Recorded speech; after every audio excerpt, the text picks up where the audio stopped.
Hello and welcome to today's live stream. Good to have you here. Today's topic, cybersecurity. What is it and how important is it? If this is the first time you are watching this program, first of all, welcome. Glad to have you here. And to give you an overview, usually we try to have a very interactive session here, interactive show, meaning, first of all, let me know if you can see and hear me loud and clear, just to make sure that everything is working from a tech perspective. And then, of course, I want to make sure that this is not only a one-way conversation, but that we can have a conversation, to share your thoughts, to get different perspective, to share different viewpoints, and hopefully that everybody can learn something today. Therefore, what do I want to talk about today? I want to talk about cybersecurity. That's the title of today's show. I want to talk a little bit about, give a little introduction about cybersecurity, about data privacy, about the topic in general. Then I want to talk about the different threat levels, meaning what threat levels are there, what are the threat levels that we have to be aware and have to consider when we build a strategy or when we think about cybersecurity. And then, of course, last but not least, I want to talk a little bit about solutions and maybe some protective measures that you can do to protect either yourself or your company and your organization. So, but before we start, or the first thing that I want to do before we start is to talk about the definition of cybersecurity, to make sure that we are all talking about the same thing. So, according to Google, cybersecurity is the protection of internet-connected systems, such as hardware, software, and data from cyber threats. The practice is used by individuals and enterprises to protect against unauthorized access to data centers and other computerized systems.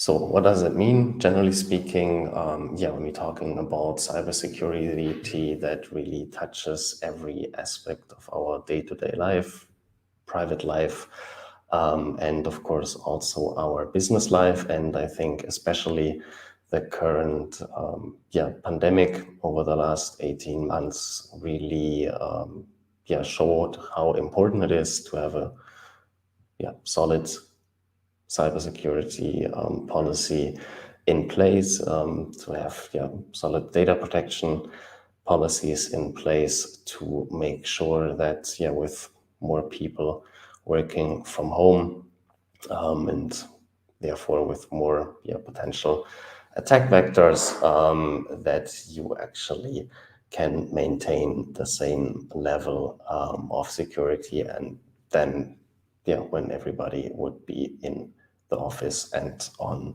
premise.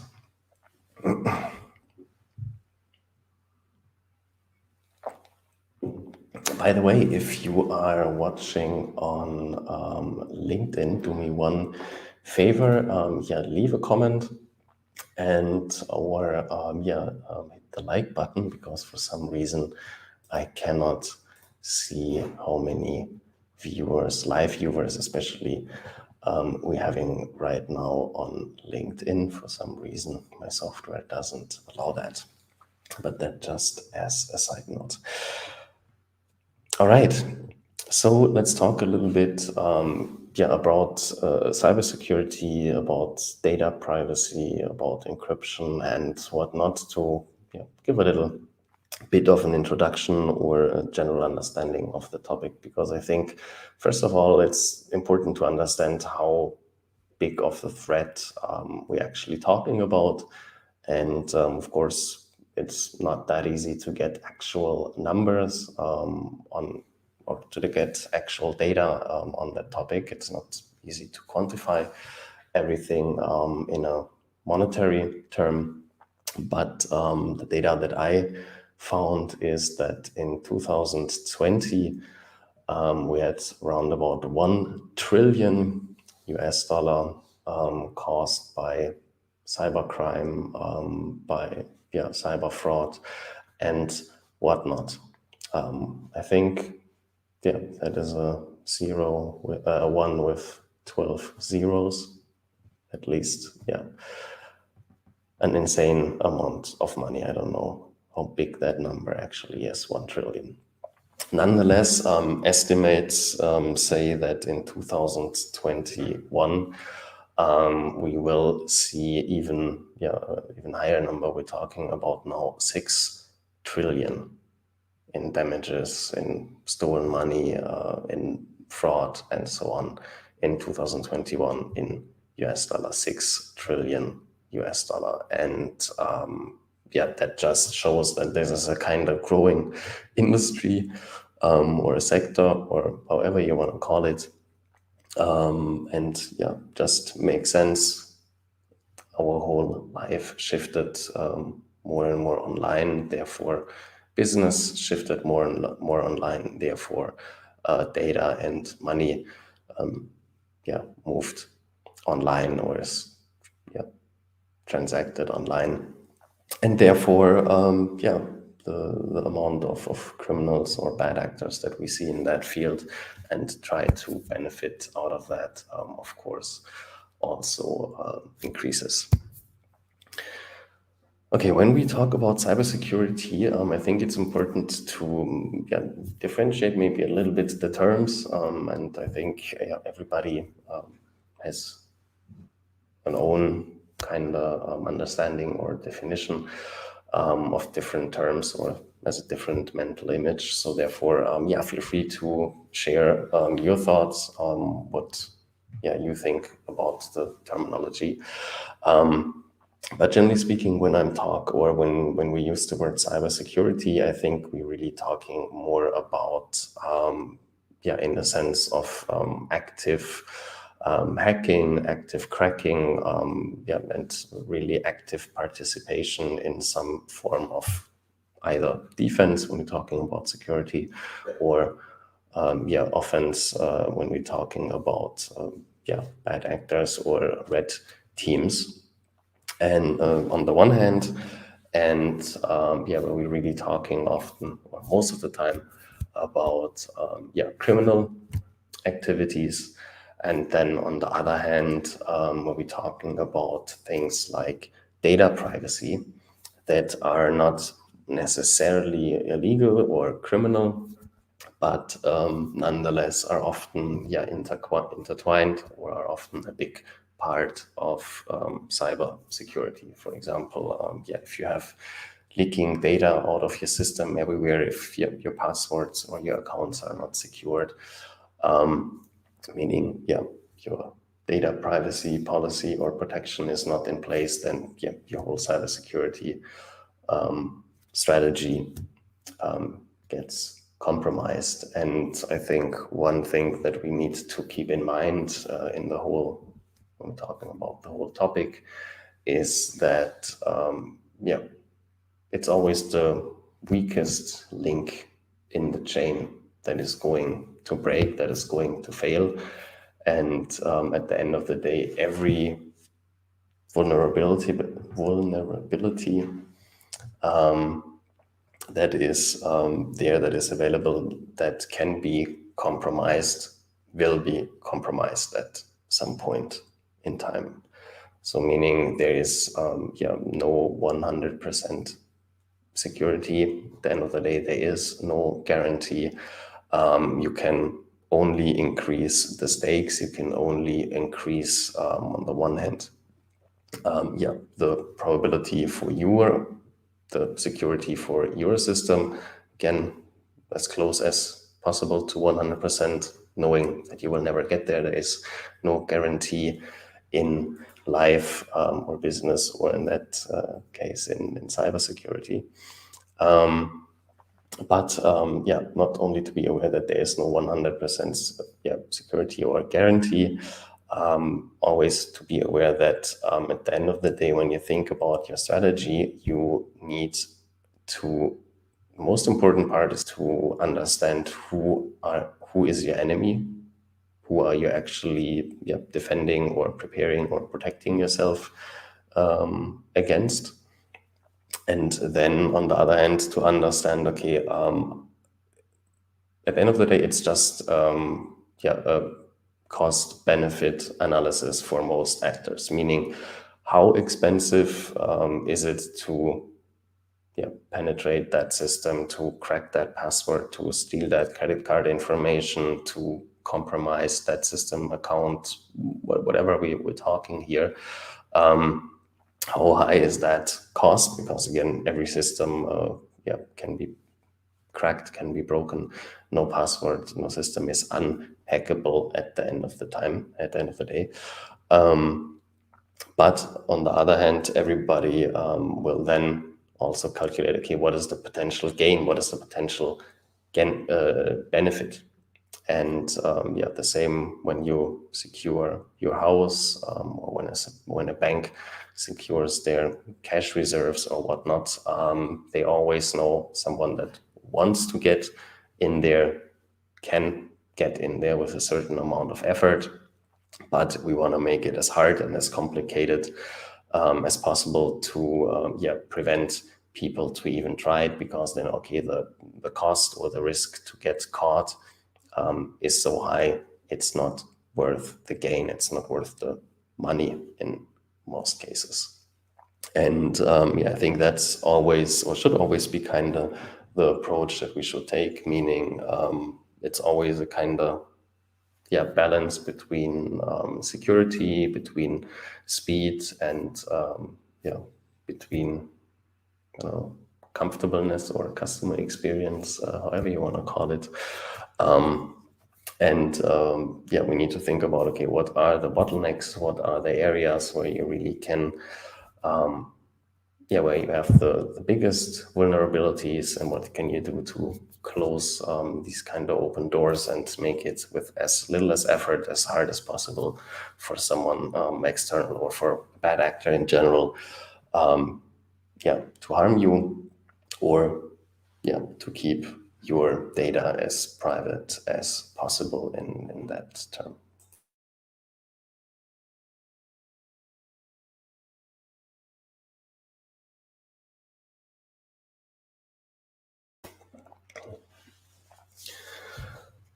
Okay, so then, besides that little introduction, I think we need to understand on the one hand, or maybe we can make a little differentiation or distinction on the one hand between the tech side of things, meaning network security, encryption, and whatnot, coding, everything where we're really talking about the engineering side of things, where we really need experts that can really dive into the hardwiring of systems and so on. That on the one hand, and then on the other hand, the human factor. Because at the end of the day, we always have these two factors in the overall equation, and the overall security is always determined by these two factors, meaning on the one hand, how safe is your tools, equipment, IT infrastructure, depending on what we're talking about on the one hand, and then on the other hand, how safe or how good are your human safety protocols, your standard operating procedures, your cybersecurity protocols in general. And these two factors combined then determine how safe your overall system is. And again, it's always the weakest link where things start to break, meaning it's, you won't gain any benefit if you really invest a lot of money on the one hand in the newest tech and the best software, the best hardware, the fanciest things that are available on the market. But then on the other hand, you leave the passwords or the access to your accounts, to your system on an unsecured server, on an unsecured device, or maybe written down on a note on a piece of paper or whatnot. Then all that invested money is kind of useless. Same, and you always, or not always, but often you can get a kind of, or draw kind of a parallel to the real world. Think again about a vault, a safe where someone is storing something valuable, whatever that is. Again, information, data, documents, money, whatnot, something that is valuable to you, and you want to protect that. Of course, you can do one thing, or there are different layers of protection that you can do. You can make sure that you, for example, again, buy a safe. That is the first layer of protection. Then you can make sure that the house where the safe is in is secured. Maybe you can tie the safe into the wall. You can then install an alarm system. You can even have guards around when we're talking about the bank and whatnot. So depending on your level of security, you can stack that on top of each other. But again, if you then lose the key to your safe or to your house, and someone finds that, or someone steals the key and uses that to get into it, all the investment into the expensive tech or in the expensive protection infrastructure doesn't pay it off at the end of the day, because again, an attacker will always go for the weak spot. Therefore, I think whenever you think about your own organization, your own business, and you don't want to contribute to that 6 trillion in 2021, then make sure that you have, first and foremost, I think proper protocols for you, for yourself, for your employees, and for your human capital, for your people at the end of the day, to make sure that they are properly trained, that they have properly digital hygiene, and so on. That's usually the first starting point. You would be surprised how many Google Drive or other cloud providers are completely open, how many company servers are open, how many websites are still not secured, not encrypted, especially in the Caribbean.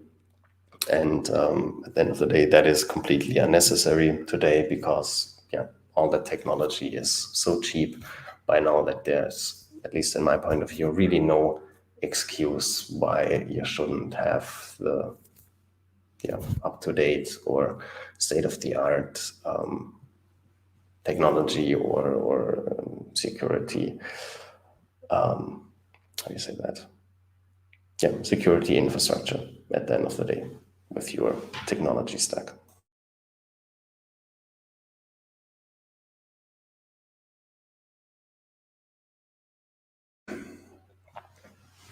Okay, so before we get to some solutions and some things you can do, we'll talk also about some tools, about VPNs and so on.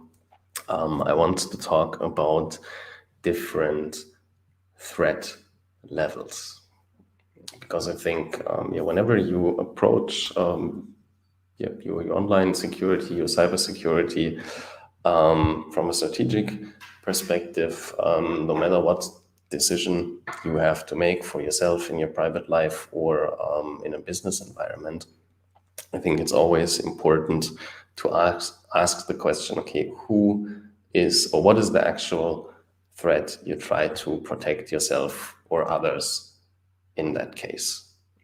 And depending on who we're talking in that scenario, the reaction, the solution, the protection would look different. And therefore, I think it's very important to make these detailed differentiations to make sure that the solution actually fits the problem.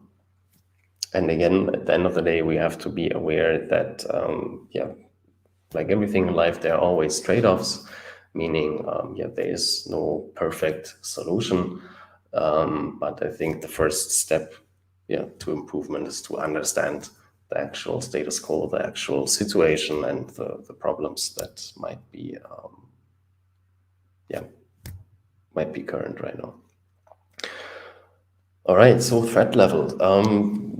Again, I'm not a cybersecurity expert, so therefore I just came up with my own threat levels that, at least from my understanding, kind of represent what we face in our day-to-day life and what kind of represent the different threat levels and different players that we more than likely will face in a more and more digital and online world. So threat level number 1, meaning the lowest threat level, in the sense that there's usually the least intentional harm or criminal intent or anything behind it, and usually the damage that happens is in most cases relatively low. Nonetheless, it's probably the cases that happens most often in real life. So threat level, let's call it threat level number 1. I would call personal, network, and contacts, meaning basically everybody in your personal life and or in your business life, of course. For example, typical scenarios would be that a child has their own smartphone, and so that they can, I don't know, buy stuff online or games or pay or whatnot. They have a credit card account tied to the Apple account or to the Google Play Store or to the phone or whatnot. Or you're using the same Netflix account with the same email address from a friend, from a relative, with different people, for example. Or you use your login data in your school or university computer or any public network, for example, or friend's house, meaning everything we're talking about that kind of level and that kind of actors, meaning usually, again, when data leaks happen here, or maybe things that are worse, these are usually on a very low level. Maybe someone is posting pictures on social media that shouldn't be posted, or maybe someone is doxing someone on social media, or gives away private information. But that's usually it. Usually we're not seeing bigger amount of malicious or criminal intent, at least. Nonetheless, from a privacy, from a security standpoint, of course, that is usually the area where the most data leaks out of the system, where we have the most access points, where people maybe even use the same passwords and whatnot. Meaning, at the moment you have the account of one person compromised or hacked or accessed, then you automatically have access to multiple accounts and whatnot. And you have kind of down spiraling effect. So that would be threat level number 1, and it would be probably relatively easy to protect yourself against that. Again, just follow proper digital hygiene rules. Make sure you have your own accounts. Make sure you behave appropriate online. Make sure you have safe passwords. You change them on a regular basis. Make sure you separate your different identities: private, work, business, whatnot. That's usually the first level or layer, let's call it threat level number one. Threat level number two, and now we're really talking about the big players. Threat level number two is what I would call corporate data. Threat level number two would be what I would call corporate data mining companies, meaning companies that mine, collect, and process data in any shape or form. Often, of course, data about private individuals, metadata, and so on. And then make money by selling that to third parties. And that can be companies that you and I use every day, meaning we're talking about Apple, Google, Facebook, and so on, Android, meaning the companies that a big part of the internet basically operates on today. Again, when you are on Facebook, when you are on YouTube, on Twitter, and basically every social media platform, they are collecting your data in some way or form, and then sell that to advertisers, to marketing platforms, marketing agencies, businesses, so that they can sell or show you ads. That's basically the business model of a lot of these, what I would call in that context, data mining companies. But of course, these can not only be social media networks, that can also be intelligence companies, research companies, data companies that just collect statistics and make them, and sell them, make them publicly available and whatnot. But when we're talking about the real world where we live in, a big chunk, a big part of our complete online life is monitored by a few companies, meaning Apple, Microsoft, Google, Facebook, of course, and the other social media platforms that we're using every day. So these are on a corporate level players that are again also not criminal yet. More often than not, sometimes they get fined because they violated certain data or privacy laws. More often, they don't have to pay any fines or very little.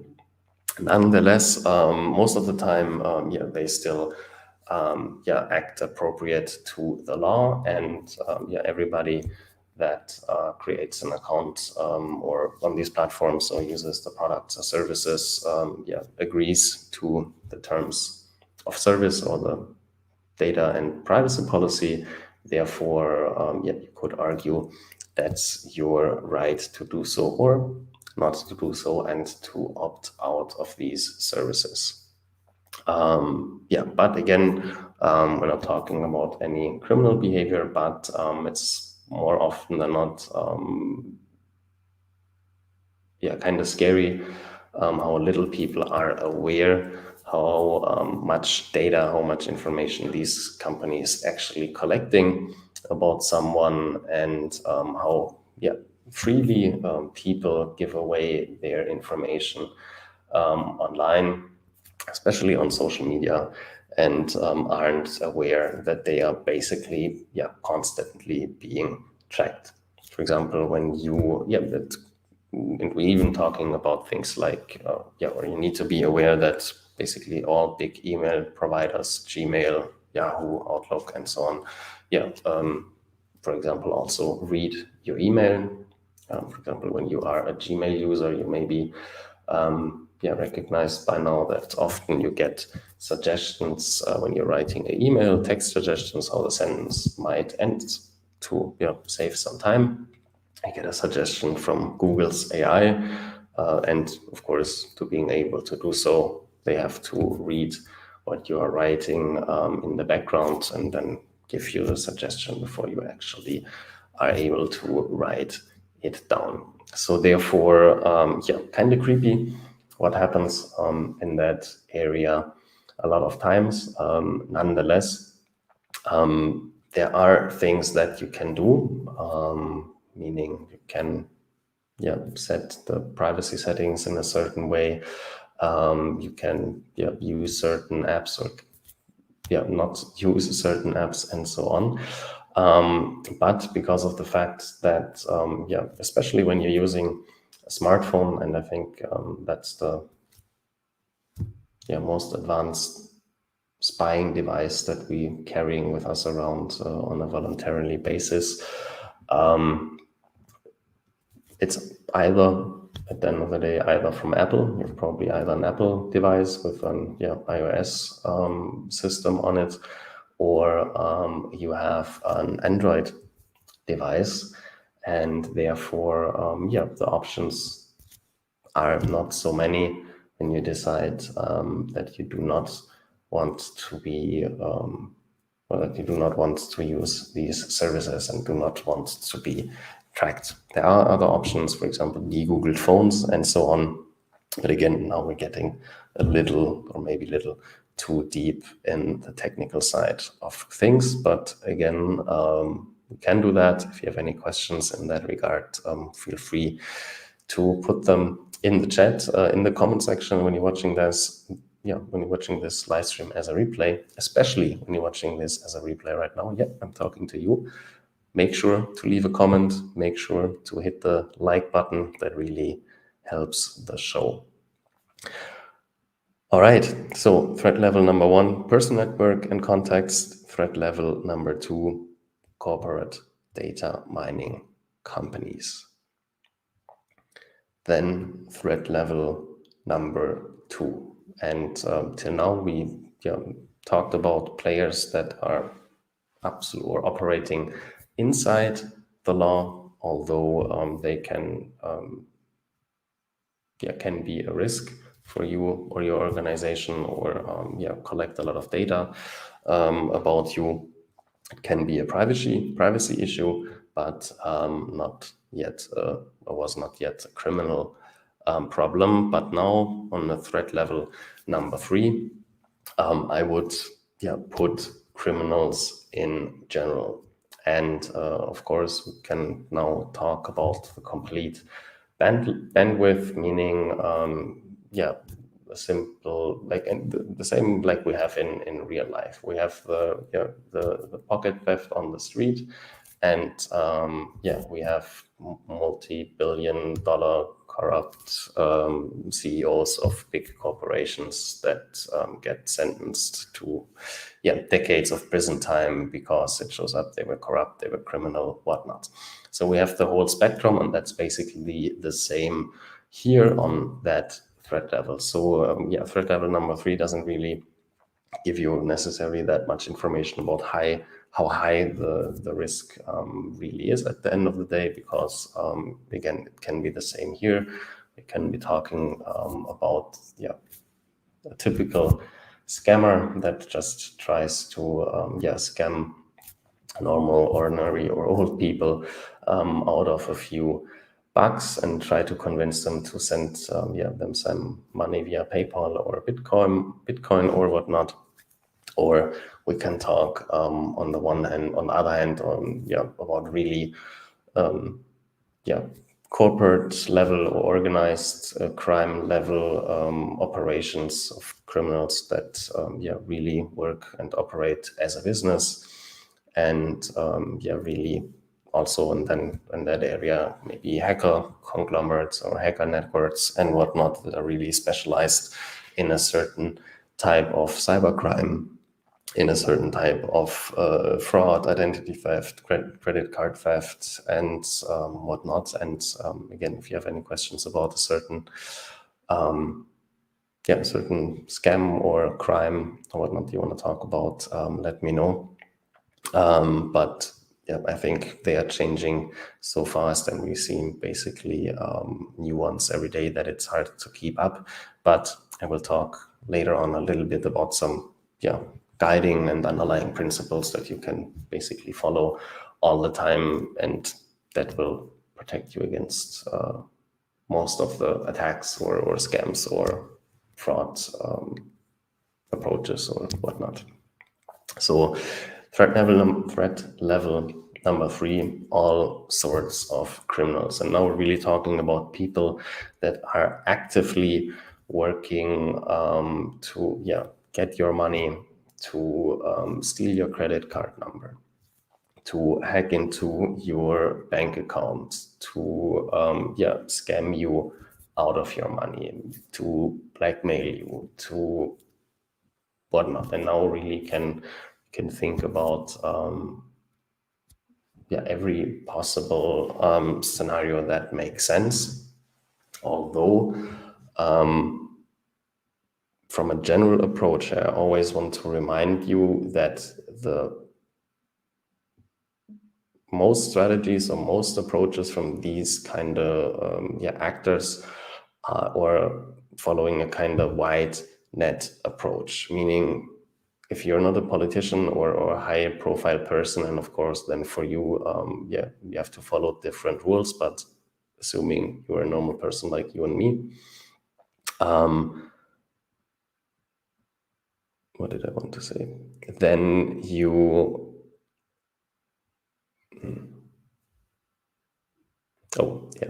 then you will probably not necessarily, or probably not a target of these criminals by yourself, because you do not necessarily attract that kind of attention, and people are actively trying to get or to hack your accounts or to get to your money. But most of the time you will become victim, or at least people try to to scam you, to fraud you, whatnot, through a very wide net approach, meaning the typical approaches you will get spam emails, scam emails, phishing websites, and whatnot. Most of the time the underlying principle often didn't change, because what all of these attacks, or most of these attacks, have in common, that at some point in time, the criminal, the bad actor, has to convince you to open your system, to give them a password, to log in to an account for them, give your credit card information, whatever it is. And then from there, they then steal your money, steal your identity, whatever it is. Therefore, again, there are so many different forms of cyber crimes right now that it wouldn't make sense to try to cover all of them. That would be a topic for a completely different live stream. But generally speaking, when we're talking about threat level number 3, then we're really talking about criminals that try to actively get your money, not necessarily you as an individual, but you as a victim. And the approaches and the tactics are almost endless. Same with the skill level of these actors. Again, you can met the pocket theft on the one hand, and on the other hand, the highly organized and highly skilled criminal cybercrime team that is able today, of course, to do way more things than a normal criminal would be able to do. So again, we have threat level number 1, personal network and contacts. Threat level number 2, corporate data mining companies and organizations. Threat level number 3, all sorts of criminals. And yeah, now we're really talking about people that are not operating in the, not following the law anymore, but really, actively harming people, criminals. And then threat level number 4, and now really talking about the highest level of skills. Basically, now we're talking about state level actors and intelligence agencies, so 3-letter agencies, for example, or government agencies of all kind, and of course also sometimes some private organizations, private intelligence services and data mining organizations and whatnot. Often, names that you probably never have heard before. And when we're talking about the abilities or the skill level, then of course we are now at the level of the highest level of the highest abilities, and they have basically every tool and every resource available and the latest technology available on their fingertips. For example, I just want to remind you, in 2013 and around that time, people like Edward Snowden, for example, that basically uncovered the, how do you say that, the amount of spying that is basically happening from government agencies on their on the citizens, often in the case of the NSA and the US and whatnot, but also but that also of course happened and still happens in other countries, meaning we know that not only happens in Western countries where we think these governments or these agencies have to follow the law, but of course also in a lot of other countries where we maybe do not have democracies, where these kind of security agencies, intelligence agencies, government agencies have way more power. When we then talk about the level of protection, now I think I hope that get a little understanding about why it is so important to think about, okay, what are actually the players I want to protect myself against: me, my company, my organization, my family, whatnot. And depending on what we're talking about here, I have to take different measures. And fortunately, against the most actors, you can protect yourself quite easily and with relatively little effort.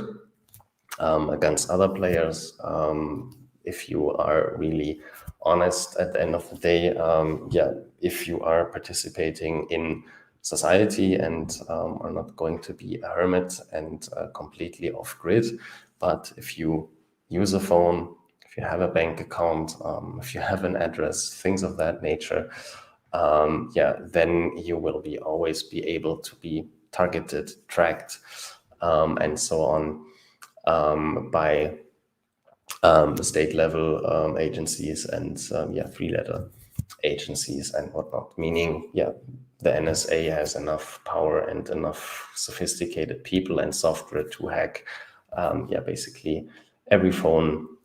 They have the right military technology, satellite technology and whatnot to find everybody, to geolocate everybody globally. But most of the time, we're probably not talking about that scenario. And I'm assuming, when you're watching this live stream, you are not, running away from the CIA or something like that. So therefore, probably not really relevant. Okay, so let's talk a little bit about solutions and protective measures, meaning what can you actually do at the end of the day to protect yourself and your organization.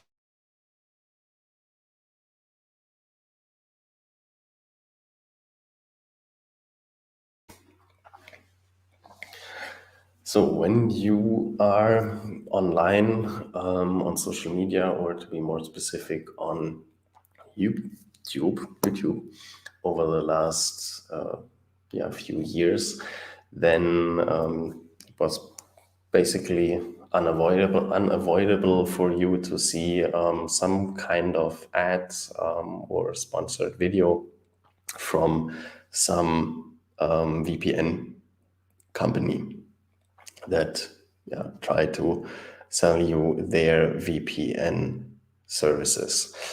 And so therefore, I think it's important topic to talk about. Are VPN, or first of all, what are VPNs, and do they make sense? And if they make sense, for who do they actually make sense? And the short answer is for most people, VPNs are probably unnecessary or don't really make sense, at least not for the reasons most people probably think, or for the reasons why most people want a VPN are probably not really the things that a VPN does at the end of the day. So what is a VPN? A VPN is, at the end of the day, online PO box, meaning a virtual PO box. Meaning when I usually go to or log into the internet, what do I do? You usually use your phone or your Wi-Fi, meaning you have one access point, and from that access point, you then connect to whatever site you want to visit, YouTube, LinkedIn, and whatnot. And therefore, everybody, or not everybody, but it's relatively easy to see the entry and the exit point of that data transfer, of that movement. And what a VPN basically does, VPN is basically a man in the middle. So the VPN again works as that PO box, meaning the traffic, the data is not sent directly to you, but to that virtual PO box, to a third party.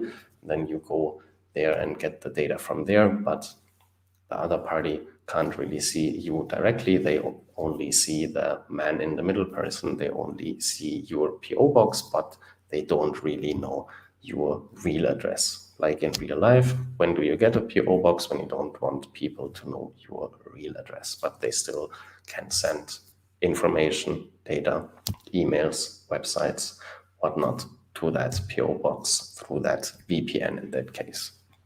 So, do you need a VPN then? And the question is, for what do you need a VPN? And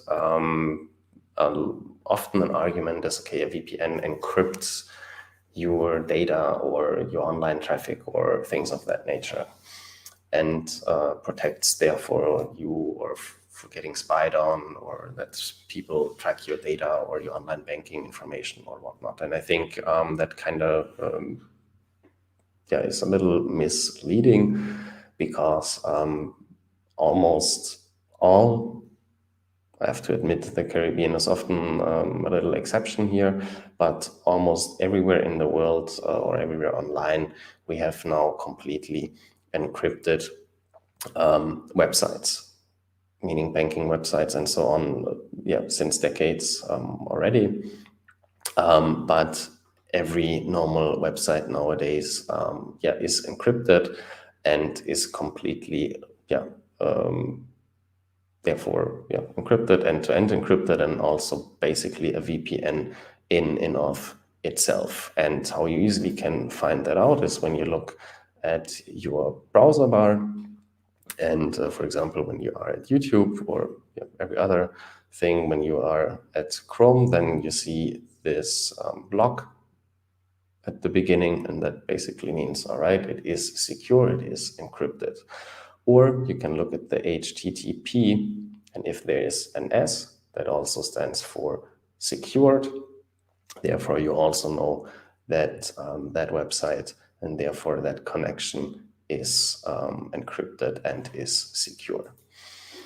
And most normal browsers nowadays don't really let you visit or access websites or apps that aren't secured, that aren't encrypted.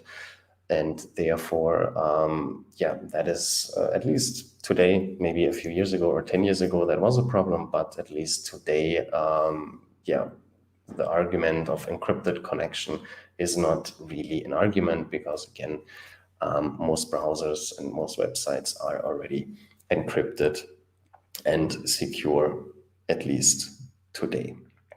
So that's not what you VPN need for.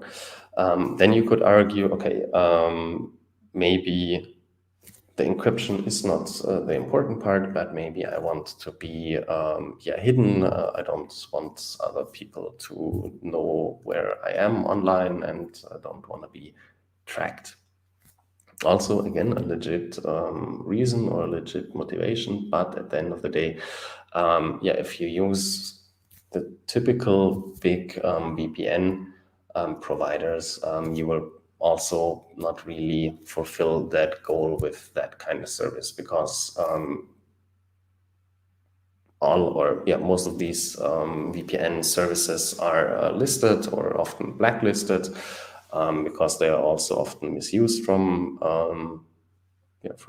their users, and therefore someone that wants to track you can easily just track the entry and exit points, and if the servers are known, it's not so hard to follow you through that these relatively known and publicly accessible VPNs.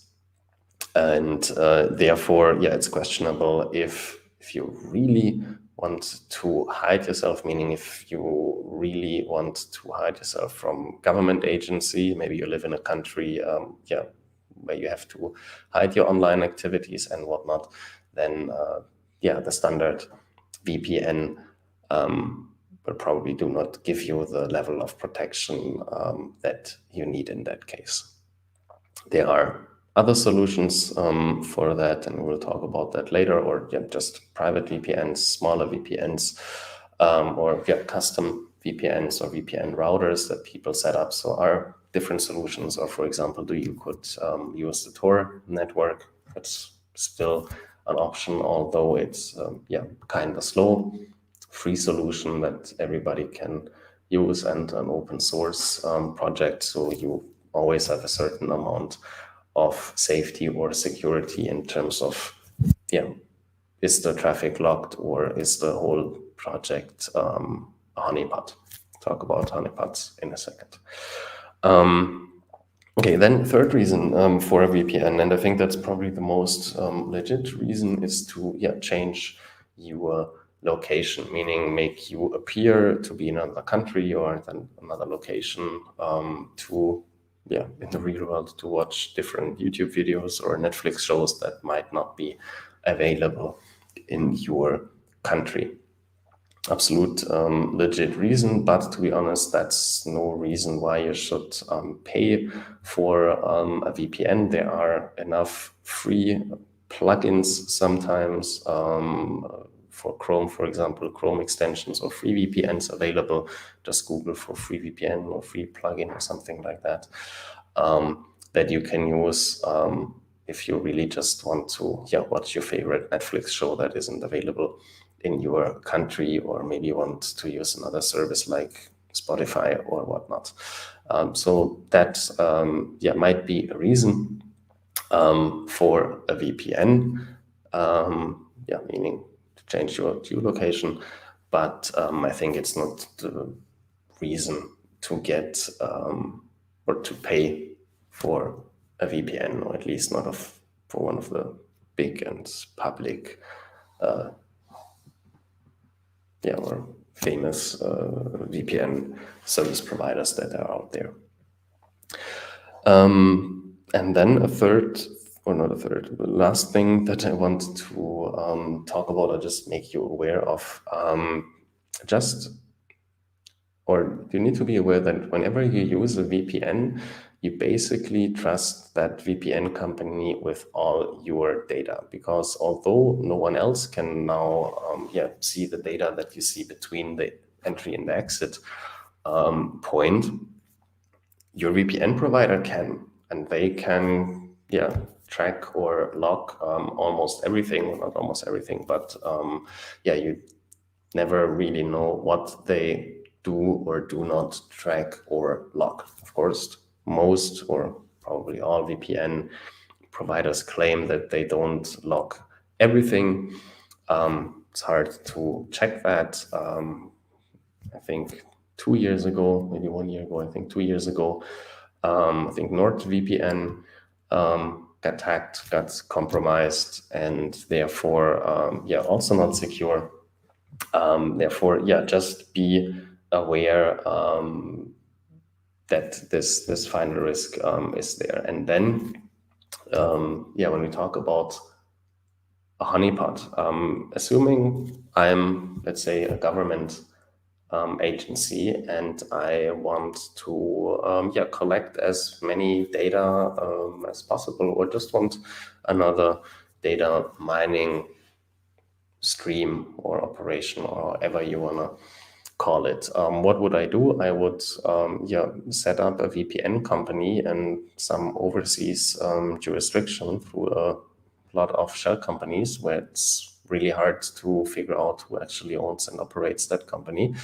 And then, I, as again, a three-letter intelligence agency, would set up that company. Nobody would know that I am behind that company, run it as a VPN service. People pay me to be able to sign up to that service and basically give me the data, because of course that's what I want. I want to track them. I want to log them. I want to know their entry and exit points. I want to know what people do online, so that if I know, or if I need the information, if I need some data, if I need information about a specific person, I then can have access to that. So it needs a big amount of trust into your VPN provider, that they really don't keep any data, really don't keep any protocols or log files about you or your behavior.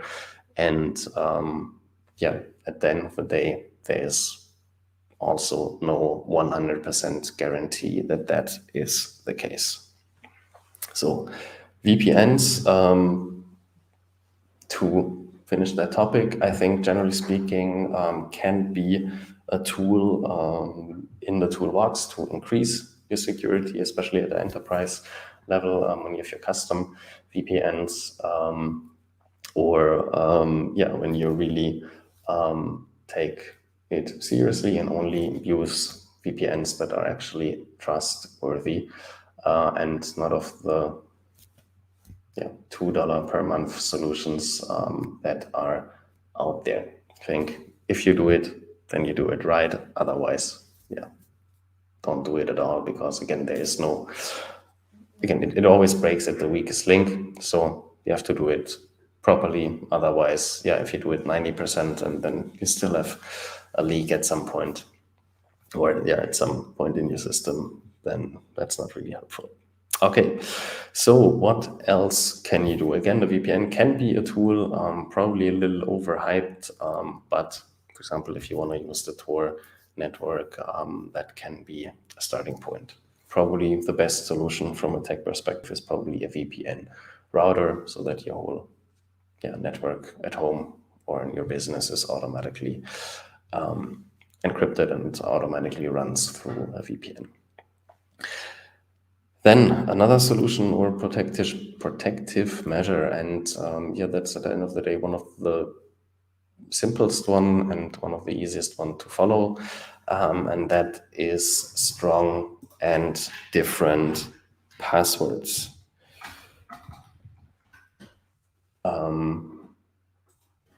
Because that at the end of the day is always, well, not always, but very often one of the easiest attacks, meaning a brute force attack, meaning someone just tries all the different or a lot of different combinations for your password. And the easier your password is, meaning the fewer letters and characters it has, the easier it is to just try as much combination as possible, and sooner or later you will hit the right one. Therefore, to on the one hand have a strong password, but on the other hand also to change your passwords regularly is super important. Because what I want to encourage you to do is to go to the following site, haveibeenpawned.com. Just go to Google and type in "have I been pawned," and then you should see the right results. And what that is, it's basically an open source project, and you can put in an email address or a phone number, can be yours, can be your business one, can basically everything. And it will check, and basically all publicly available data breaches over the last years. If your data, if your information, if your email, if your phone number shows up in one of these data breaches over the last years, because you might hear about them from time to time in the media that company X got hacked and customer data got leaked. And that happens basically through it happens every major organization, every major corporation over the last years, and happens regularly, and will happen in the future, because again, there's no 100% safe system. And what you can do, you can go to their website, again, check your email, check your phone number, and then you will see, okay, is my email part of a leak in the past? Meaning, is my data out there, and could someone potentially buy that data or access that data? Meaning, and then you will see, is it just my password? Is it password and is it just my username? Is it username and password? Is it email address? Is it maybe my real name? What kind of data actually gets compromised? So again, go to the website, haveibeenpawned.com. That's a great tool, and you should probably check quarterly your private and your business emails or from your whole team on a regularly basis, and check, okay, is your data compromised at some known leak? And nonetheless, you should change your passwords on a regular basis. For example, with a password manager or whatnot, there are enough tools available. But again, I think that's a good way to see, no matter, even if you protect your own data, for example, if you use a third-party tool and they do not secure their systems properly, and they have a leak, they get hacked, then that can affect you, even if you have done everything right. Therefore, you need to set up your whole strategy, your whole operating procedures in a way that you can account for that. So again, another solution or protective measure you can do on the first hand, strong passwords, so that they are very hard to brute force and very hard to crack. And then, of course, on the second hand, check your passwords or your email rather regularly on this website, haveibeenpawned.com, and check, has it been compromised? And nonetheless, if it has been compromised or not, make sure to change your passwords on a regular basis. Next step or next thing you can do, I would kind of put it under the umbrella identity management or access management, meaning in an enterprise or in a corporate setting, we're talking primarily about access management here, meaning to make sure that everybody only has access to the systems, to the accounts, to the functions, and so on, that is actually necessary for the person to fulfill their task and their job. That then makes it, or on the first hand, increases your security overall, when not everybody can access and change everything in every system, but it also makes it easier for you later on. If you maybe investigate leak, a problem, whatnot, then you can makes it easier and faster for you to actually figure out, okay, where lies the problem, who are the people that we need to talk to, where are the access points that could be compromised, and how could it happen, of course.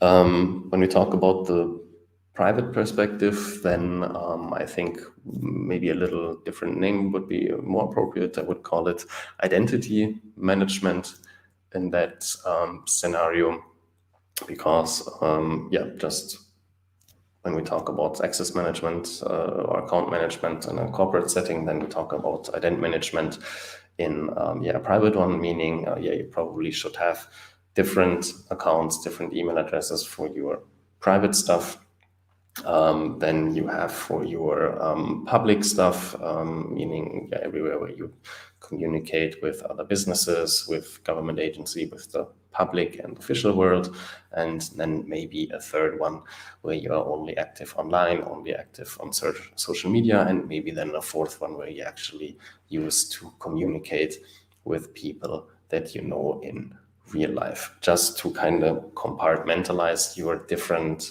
identities to make it as hard as possible for every actor and every of the threat levels that we discussed earlier to tie them together.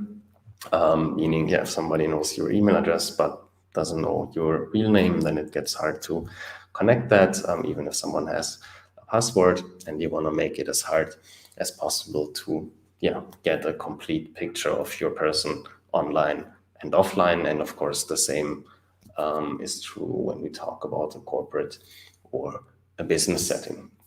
Of course, that's even more complicated, because then we talk about multiple people, maybe changing access scenarios and whatnot. So of course, the bigger your corporation, the bigger your organization, the more complex the whole system or the whole infrastructure becomes.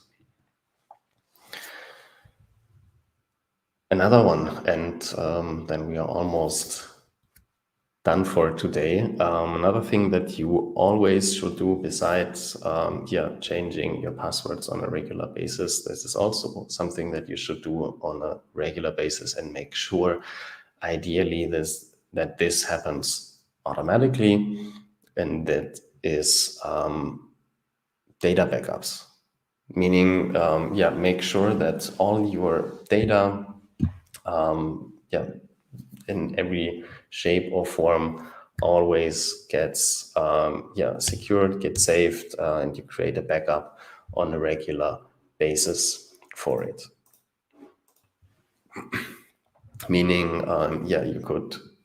there's again enough software out there that you can use for that, to automatically save it then on a hard drive, maybe additionally on the cloud, save it on different places, that if whatever system goes down, maybe the internet connection collapses, the cloud goes down, but you then still have access on a on-premise system. And also the other way around, that when your on-premise system maybe goes down, you have still access to the data or to the system in the cloud. So make sure that you on a regular basis secure and back up your data.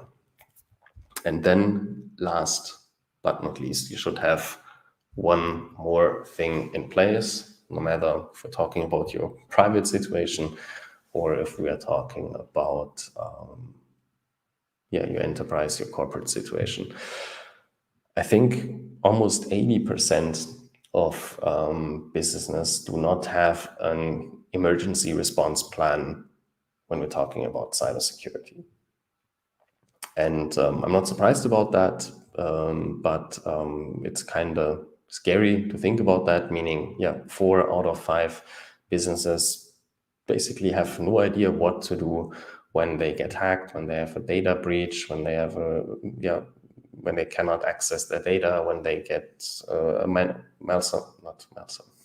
ransomware attack and whatnot. And I think that should be the first step, or not the first, but the second step that you should do.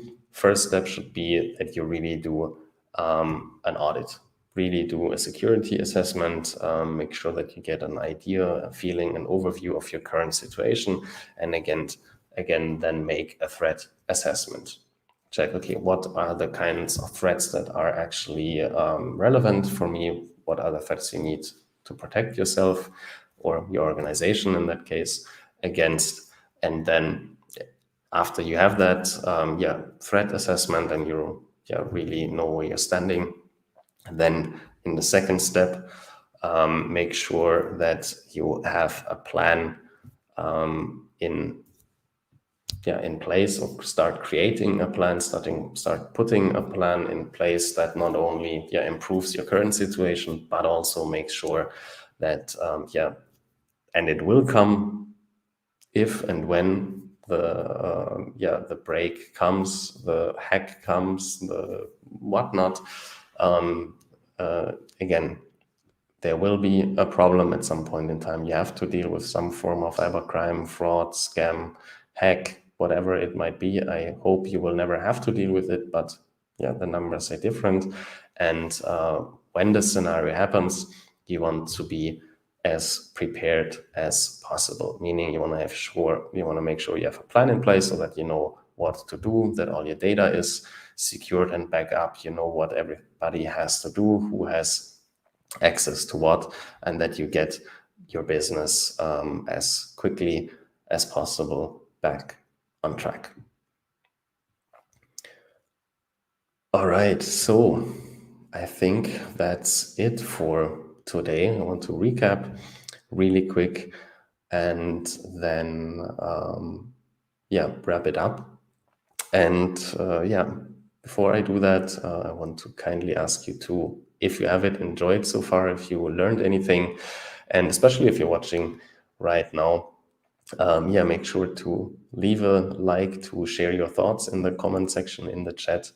If there was anything that sparked your thought process, your curiosity, and you learned something, that always is encouraging and of course kind of helps the show. So what did we talk about? We talk first and foremost about cybersecurity and data privacy. What is it? And I think that we need to understand that it's a kind of broad field and a lot of things affect each other, and there is no cybersecurity without data privacy, and there's no data privacy with some form of cybersecurity.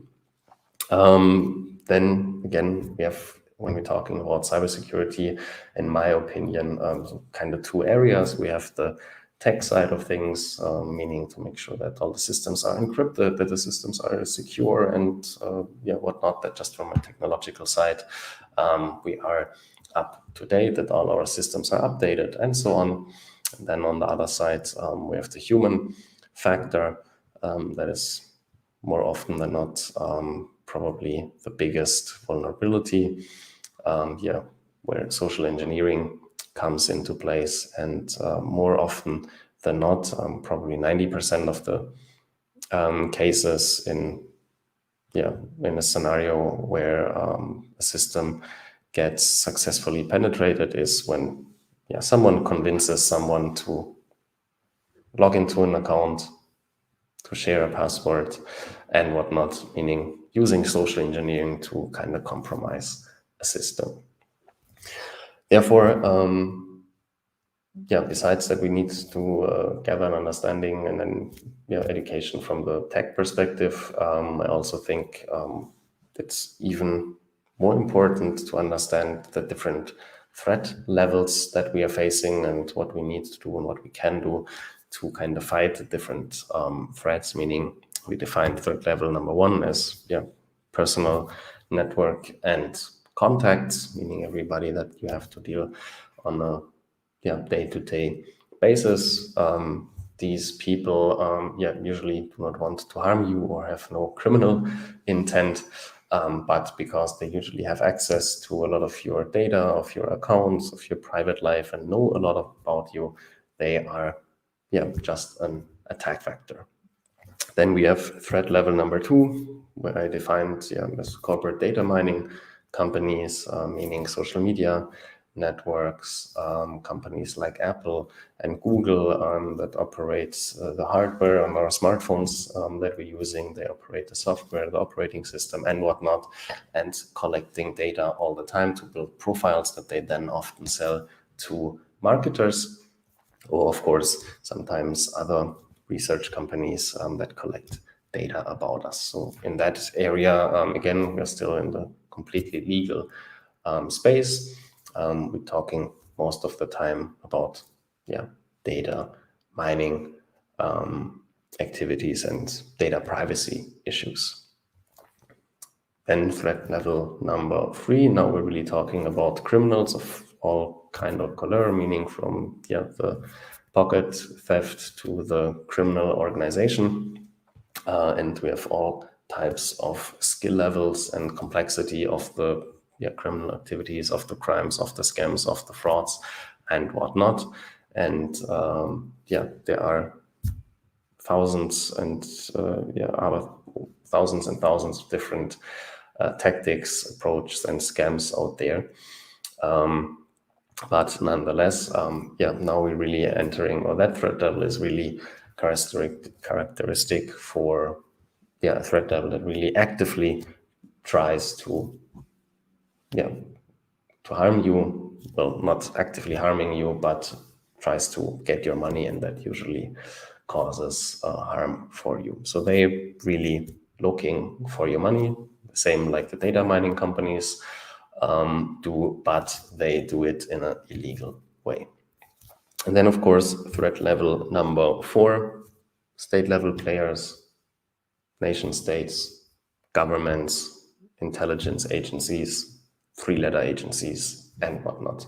They have often unlimited resources and the newest technology, and it's for a normal person like you and me almost impossible, and often also unnecessary to kind of try to hide from these entities. It's technically possible, but you really have to kind of cut off all ties to society, again, meaning bank accounts, smartphones, public services, and whatnot, to be able to really hide from these players. Solutions and protective measures. Again, VPNs can be useful, can be not. Probably more often than not, they're probably not the magic solution to all the privacy and cybersecurity issues that we have today.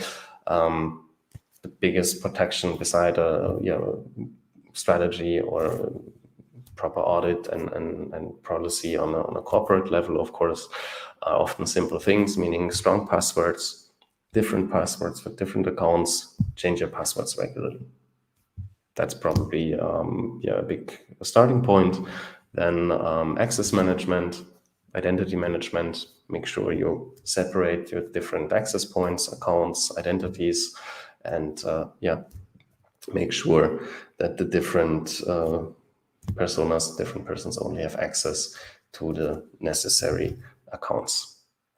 Then make sure you have data backups on a regular basis, that in case you get compromised, in case, maybe it's not even something where someone actively tries to harm you, but maybe you just have a hardware failure and your hard drives get erased. You want to have a backup for your data.